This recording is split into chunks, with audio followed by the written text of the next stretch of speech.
নমস্কার, আপনারা দেখছেন বাংলা এমজি নিউজ। আপনাদের সঙ্গে আমি সুষমা।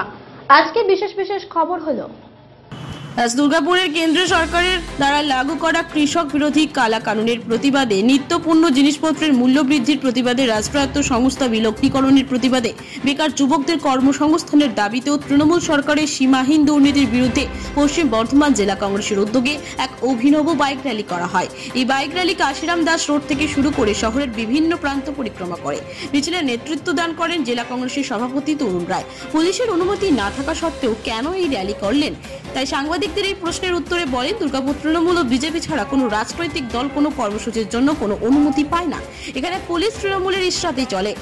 ওনার সাথে এই কর্মসূচিতে উপস্থিত ছিলেন দুর্গাপুর 1 নম্বর ব্লক কংগ্রেসের সভাপতি পূর্ণেন্দু পান্ডা, জেলা কংগ্রেসের সাধারণ সম্পাদক রানা সরকার সহ অন্যান্য নেতৃত্বরা। দুর্গাপুর থেকে নিমাই দাসের রিপোর্ট, বাংলা এমজি নিউজ। সারা ভারতবর্ষ, সারা বাংলা জেগেছে। আজকে কংগ্রেস কর্মীরা উত্তরপ্রদেশ ঘটনা নিয়ে আজকে উত্তাল সারা ভারতবর্ষ, উত্তাল সারা বাংলা।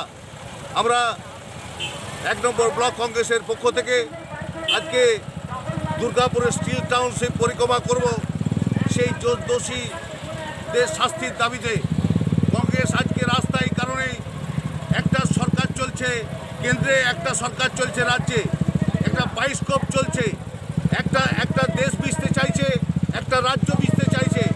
আমরা পরিবর্তন ঘটানোর দাবিতে এবং উত্তরপ্রদেশের যে কেন্দ্রীয় সরকার যে র্যাপিস্ট ইন্ডিয়া তৈরি করতে চাইছে, তার বিরুদ্ধে আমরা মানুষকে এক করে পশ্চিমবাংলা এবং দেশকে এক জায়গায় নিয়ে এসে এর পরিবর্তন ঘটাতে চাই।